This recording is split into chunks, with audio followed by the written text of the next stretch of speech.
Добрый день, Виктор Вячеславович. Добрый день. Мы с вами уже продолжаем серию разговоров о борьбе группировок за власть внутри Казахстана, прежде всего. И мне хотелось бы, чтобы вы прояснили ситуацию, кто и как сейчас реально борется за власть внутри страны и за пределами страны. Алексей, это очень хорошая тема. Я бы хотел немножко затронуть даже, наверное, предысторию всего этого процесса. Сегодня борьба идет внутри главного клана Республики Казахстан, Назарбаевского клана. И она идет не первый год. Я вспоминаю далекий уже 1998 год, когда я был свидетелем на одной из вечеринок, которая была организована в городе Алма-Аты, на которой присутствовало очень узкий круг людей. И дети Назарбаева на этом вечере высказали такую идею, что вот молодежь более прогрессивная, должны захватить власть. Как это было сказано, сделали в 60-е годы молодые люди в Японии, и притворять в жизнь свои властные полномочия в Казахстане. Это был 98 год. 2001 год, пожалуйста, жесткая реакция президента Казахстана на действия, которые в дальнейшем Назарбаев назвал заговором по отношению к президенту Казахстана. И никто, как кто другой, участником заговора была семья старшей дочери Дариги Назарбаевой. Но считается, что двигателем в этой группировке был Рахат Алиев все-таки. Ну, по крайней мере, в официальных публикациях так всегда говорят. Официальные публикации так и говорили, что был Рахат Алиев. Но в этой связи я хочу твердо сказать, что главную скрипку играла здесь Дарига Назарбаева. И когда президент очень жестко расправился с семьей старшей дочери, отправил Рахата Алиева послом в Австрию, а Дарига вынуждена была уехать туда как жена посла, и они жили в Австрии и даже, наверное, не думали, что вернутся назад на родину в Казахстан. Это говорит о том, что президент Назарбаев чувствовал, что есть определенные действия со стороны членов семьи, и очень жестко расправлялся с теми, кто претендовал на власть самого Назарбаева. А какова была реакция Дариги на вот эти действия своего отца, фактически? Ну, опять же, скажу из того, что я сам был свидетелем. На день рождения Рахата Алиева мы поехали в Австрию, в Вену, и были участниками празднования дня рождения Рахата в Вене. Прошло довольно-таки солидное мероприятие, достойно, так сказать, этой чете, и Дарига там очень емко сказала, что президент готов нас, детей, даже убить ради того, чтобы его власть сохранилась в Казахстане. Его власть президента. И вот после заговора 2001 года, я думаю, что, опять же, Дарига через свои, так сказать, каналы воздействия на президента Назарбаева получила реабилитацию, амнистию, была реабилитирована и вернулась в Казахстан и добилась того, что она создает политическую партию АСАР. И эта партия, благодаря, так сказать, действиям Нурсултана Назарбаева, я был в то время руководителем города Алма-Аты, вы помните, и эта партия АСАР при поддержке всех акимов областей, городов, районов начала набирать силу, мощь, и когда мы подходили к очередным выборам главы государства и парламента, то партия АСАР уже считала Дарига Назарбаева является той политической силой, которая может противостоять партии власти, партии президента. Вот так. И в этой ситуации хочется отметить, что действительно благодаря действиям президента на местах дана была команда проявить лояльность и оказать помощь в создании еще одной политической партии АСАР. для того, чтобы у людей создалась видимость. Не одна партия АТАН сегодня работает в Казахстане, есть еще партия АСАР, которая набрала силу, мощь политическую. И Дарига где-то свято поверила в то, что она действительно создала такую сильную партию. И президент Назарбаев, я был невольным свидетелем того, что было сказано президентом Назарбаевым, что одно только мое слово на места руководителям регионов, и от твоей партии ничего не останется. И очень жестко один из моих коллег выступил по дальнейшему повышению роли партии АСАР, и президент принял решение и дал поручение Дариге Назарбаевой слить свою партию с партией президентской АТАН и создать единую мощную партию, которая будет представлять президента Назарбаева. То есть он действительно опасался Дариги в тот момент? С чем было вызвано это решение? В этой ситуации я хочу сказать одно, что Дарига Назарбаева очень, так сказать, уверенно вмешивалась во всю деятельность власти в регионах в Казахстане. Буквально во все сферы деятельности. И постоянно противоставляла партию АСАР, партию АТАН, партию президента. Она хотела своему отцу доказать, что она создала эту партию. Президент дал ей такую возможность, поддержал ее, дал поручения на местах.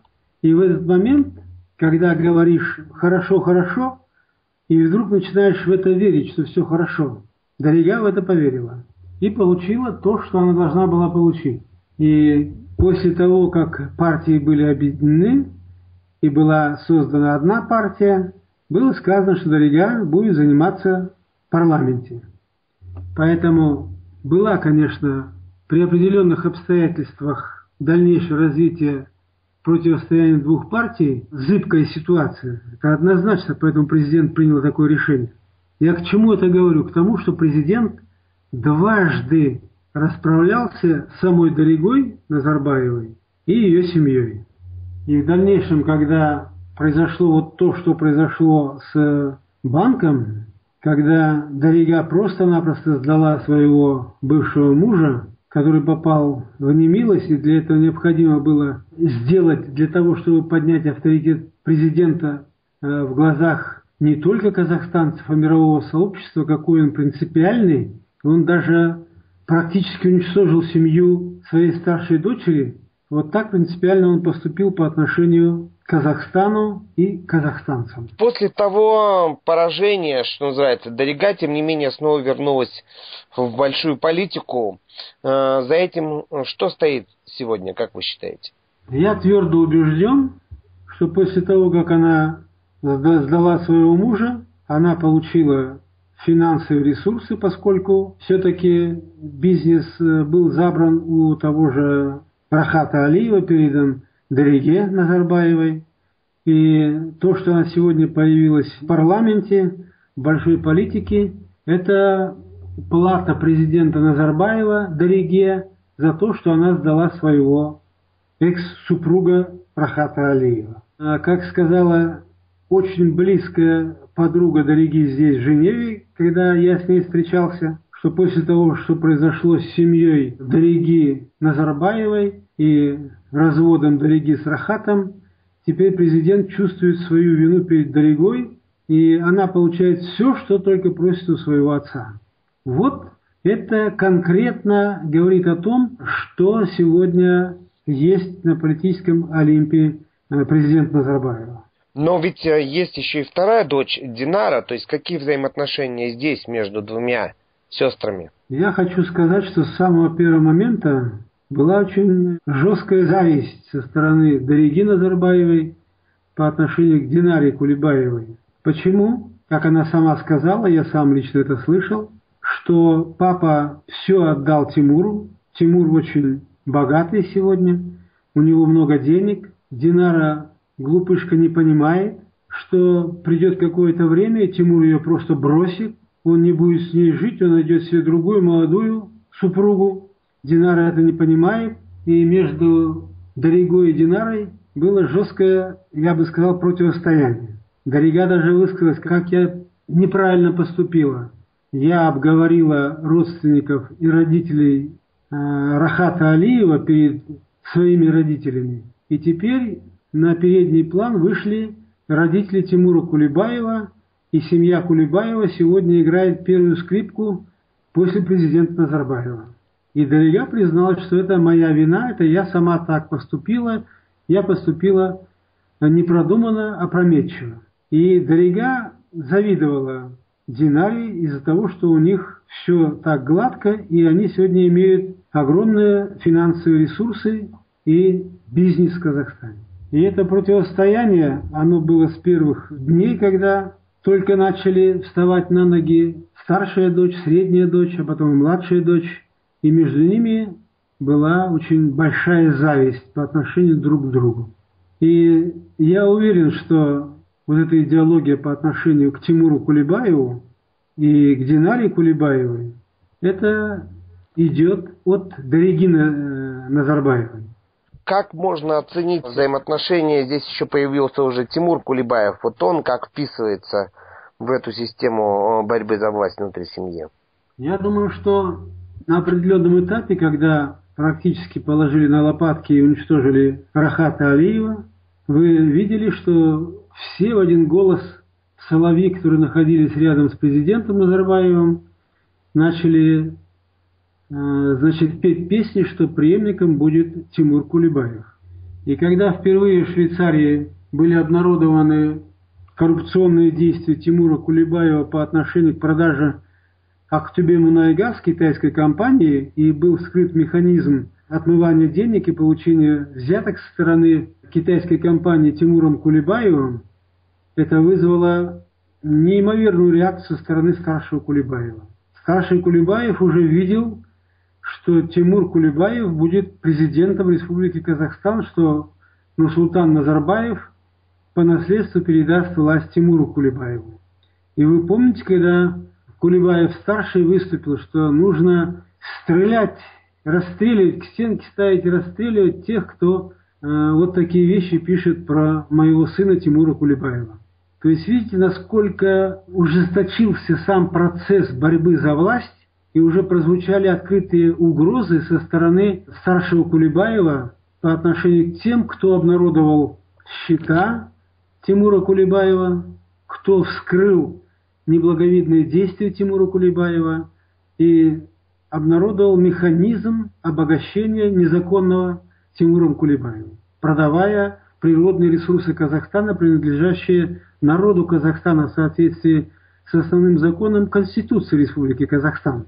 И хочется еще отметить то, что Тимур Кулебаев, в общем-то, очень уверенно расталкивал своих политических оппонентов локтями и двигался вперед к политическому Олимпу. Я вспоминаю один момент, это был 2003 год, когда Нурсултан Назарбаев помиловал и освободил Мухтара Аблязова из тюрьмы. Неожиданно в 11 часов вечера звонит мне Тимур Кулебаев и говорит: я хочу к вам приехать домой. Я уже в пути. И он приехал ко мне домой, и у меня состоялся разговор с ним по вопросу передачи ему Almaty Power Consolidated. И этот разговор состоялся ночью у нас в доме, что вот он с Нурсултаном Абишевичем все вопросы обговорил, теперь вопрос только за вами. Отдайте мне АПК. И зашел открытый, откровенный разговор. Я сказал, что много желающих сегодня получить АПК, назвал две очень серьезных фамилии в Казахстане, и вдруг он говорит, что в этой ситуации я считаю, что Нурсултан Абишевич допустил две ошибки. Вы представляете, Тимур Кулебаев в то время, молодой человек, дает оценку руководителю государства. Первая ошибка, которую он допустил. Нельзя было Мухтара Аблязова сажать в тюрьму, поскольку это человек, который никогда не забудет то, что его унижает там в тюрьме и применяет к нему соответствующие санкции. А я поинтересовался, какая вторая ошибка в твоем понимании? Вторая ошибка, уж если он посадил Назарбаев Аблязова в тюрьму, то ни в коем случае нельзя было его выпускать, нужно было его там сгноить в тюрьме и уничтожить. Вот так прямо и сказал уничтожить? Прям так и сказал, что ни в коем случае нельзя было выпускать, нужно было его там уничтожить. Поскольку это очень злопамятный человек, я его хорошо знаю, он никогда нам этого не простит, то, что с ним сделали. И в этот момент времени я просто подумал, что это идет самая настоящая политическая борьба. Политическая борьба в Казахстане. И в этой борьбе все формы и методы доступны. И никто не почурается ничем. Если уничтожить, то уничтожат. Если посадить, то посадят. Как образно сказал Нурсултан Назарбаев, был бы человек, а статья найдется. И обратите внимание, сегодня все политические деятели, которые выступали против политики Назарбаева в Казахстане, никто по политическим взглядам не осужден, а каждому подобрали уголовную статью и осудили как уголовника. Борьба политическая за власть, которая из года в год обостряется и приобретает все новые и новые обороты и силу, так сказать, и в конечном итоге победителем пока выходит Нурсултан Назарбаев. Виктор Вячеславович, когда вы говорите слово «политическая борьба», то оно плохо, у меня это понятие ассоциируется с вещами типа убить, уничтожить, сгноить. Это тоже можно назвать политической борьбой, с вашей точки зрения? Я считаю, что это не политическая борьба. Это уголовно наказуемые деяния. Вот посмотрите, 2001 год. Заговор, который раскрыл Нурсултан Назарбаев, и участником заговора оказалась Дарига Назарбаева. Даригу Назарбаеву молча отправили в ссылку в Австрию, а всех людей, кто находился рядом и в окружении, очень многих просто посадили в тюрьму, они до сих пор сидят в тюрьме. Очень быстро осудили. Среди них были и полковники, и генералы, и они сегодня сидят в тюрьме, так сказать, несут бремя наказания за действия старшей дочери Дариги. Дальше, когда политические вопросы уже вылились за пределы одной семьи, я бы их все-таки не назвал политической борьбой внутри семьи, это борьба внутри клана, внутрисемейная борьба за власть в Казахстане. А вот когда появился ДВК, Демократический выбор Казахстана, когда эти молодые ребята очень серьезно заявили о своих политических амбициях, которые были тут же, откровенно говоря, разрушены, президент Назарбаев дал поручение премьер-министру Казахстана, тот выступил по телевидению с обращением, и эти молодые люди, которые стояли во главе ДВК, они были просто в один день уволены со своих должностей и практически были развенчаны до основания. И нет никакой практически политической борьбы сегодня в Казахстане. Нет никакой политической жизни в Казахстане. Виктор Вячеславович, у вас недавно появилась публикация в парижской газете «Le Monde», в которой говорится о том, что противостояние сегодня в Казахстане идет между кланом Назарбаева и людьми, в том числе и вами, кто находится за рубежом Казахстана, так скажем. Вот насколько обоснованы такие суждения? Алексей, это выгодно клану Назарбаева, семье Назарбаева, такая политика. Представить мировой общественности, что идет внутри клановая борьба. Клан Назарбаева борется с другим кланом, который рвется к власти. Но я хочу сказать, что это совершенно не так. Оперившие, ставшие крепко на ноги, получившие большие финансовые капиталы, дети от первого брака рвутся к власти. Президент Назарбаев хочет сохранить за собой власть и, конечно, вынашивает идею по приводу к власти своих сыновей от энной жены президента Назарбаева. А то, что сегодня делается государственной машиной Казахстана по отношению к тем людям, которые находятся за пределами Казахстана, вынуждены находиться сегодня за пределами Казахстана, это есть не что иное, как политическое преследование. Политическое преследование за действия, которые породил сам президент Назарбаев. Парадоксально. Он заявляет о борьбе кланов, а мы говорим о том, что это следствие политики, которую проводит президент Назарбаев.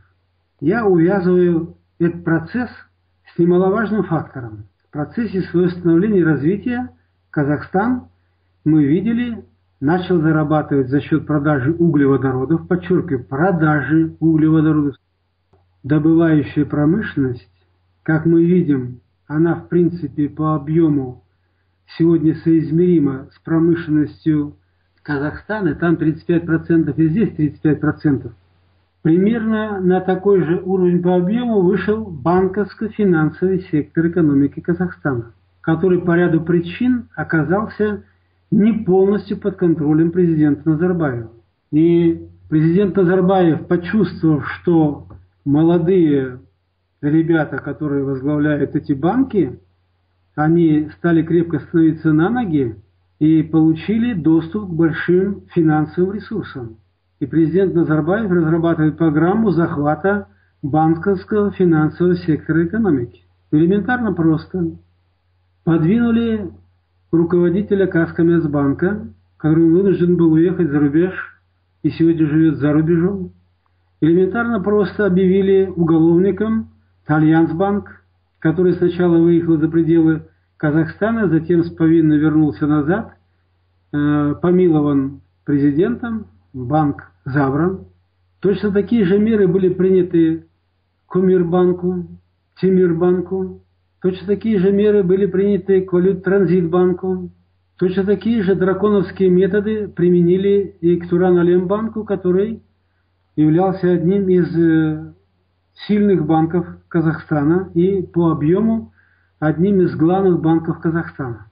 И сыграли на одном очень интересном факте, когда вдруг председатель Национального банка заявляет о том, что у Туран-Алембанка не хватает оборотной наличности, и Национальный банк готов поддержать и выделить определенную сумму пополнения оборотной наличности банка. И банк подписывает, благодаря такому твердому заявлению председателя Национального банка, соответствующее письмо и посылает в Национальный банк. И этот факт был моментально использован против Туран-Алембанка, и через несколько дней в банк нагрянули люди в масках, всех положили на пол, захватили банк. То есть Нурсултан Назарбаев, увидев, что определенные люди, работающие в банковско-финансовом секторе экономики, благодаря своим действиям и развитию банков, получили доступ к большим деньгам, которые обеспокоили президента Назарбаева, который почувствовал, что эти финансовые ресурсы могут быть использованы для того, чтобы развернуть работу по ослаблению власти Назарбаева и в дальнейшем захвату власти, как он выразился, со стороны этих людей. И он постарался сделать все возможное, чтобы финансово-банковский сектор тоже ушел под лоно президента Назарбаева. И он успешно это провел. Сегодня весь финансово-банковский сектор экономики Казахстана находится в руках клана Назарбаева. А люди, которые не согласились просто так отдать этот банк свой в руки Назарбаева, вынуждены были выехать за пределы, а теперь вся система государственная работает на то, чтобы доказать, что в этой ситуации виновен не Назарбаев, не государство, а виновен тот, кто отказался отдать банк в руки Назарбаева. И я лично был свидетелем разговора, когда руководитель банка сказал, что в этом банке много кредитных ресурсов, порядка 14 миллиардов долларов. И люди с трезвой головой должны были понять, что же они берут или захватывают, какой банк, какой финансовый институт. И я в курсе, что руководитель банка предложил Назарбаеву: дайте мне срок, мы погасим кредитные ресурсы, и тогда мы вам можем предложить совершенно чистый банк. Но это не устраивало Нурсултана Назарбаева, и он вынужден был применить санкции и захватить этот банк силой. И теперь машина государственная использует все для того, чтобы доказать, что этот человек является государственным преступником, который сам у себя украл определенные деньги из банка и вот он такой-сякой негодяй. И дальше связываются все вопросы, которые возникают из родственных связей того или иного человека. То есть налицо политическое преследование людей со стороны Назарбаева, его клана, с применением всех государственных структур, сил и использует даже все внешние институты. Ведь посмотрите, что получается. Сегодня Нурсултан Назарбаев неожиданно, очень резко начал летать в те страны, которые прямо или косвенно связаны с делами людей, которые находятся за рубежом. Президент был с визитом в Австрии, в Германии, в Испании, в Чехии, во Франции, в Англии, в России. И везде, где президент появляется, я уверен, использованы были механизмы воздействия на политические круги той или иной страны, и начинали активизироваться процессы по отношению к тому же Рахату Алиеву, тому же Мухтару Аблязову. И после того, как президент появился в прошлом году неофициально в Швейцарии, вдруг неожиданно с какой точки зрения, с нашей, может быть, точки зрения, начали разворачиваться события по отношению к нашей семье. То есть, получается, очень интересная ситуация. Люди, которые пытаются доказать, что обвинения, высказываемые президентом Назарбаевым, его кланом, его системой, они являются просто необоснованными, они надуманы, а президент Назарбаев сам доказывает, что это черное, а не белое. Поэтому, Алексей, никакой борьбы кланов за власть я здесь не вижу. Это расправа президента Назарбаева над теми людьми, кто бросил вызов режиму, системе Назарбаева. И Назарбаев не отступится и будет применять все возможные способы и средства для достижения своей цели. Если не уничтожение этих людей, то, по крайней мере, создание определенного имиджа людей в Казахстане и за рубежом. Это главная цель. Спасибо вам большое за интересное интервью, Виктор Вячеславович.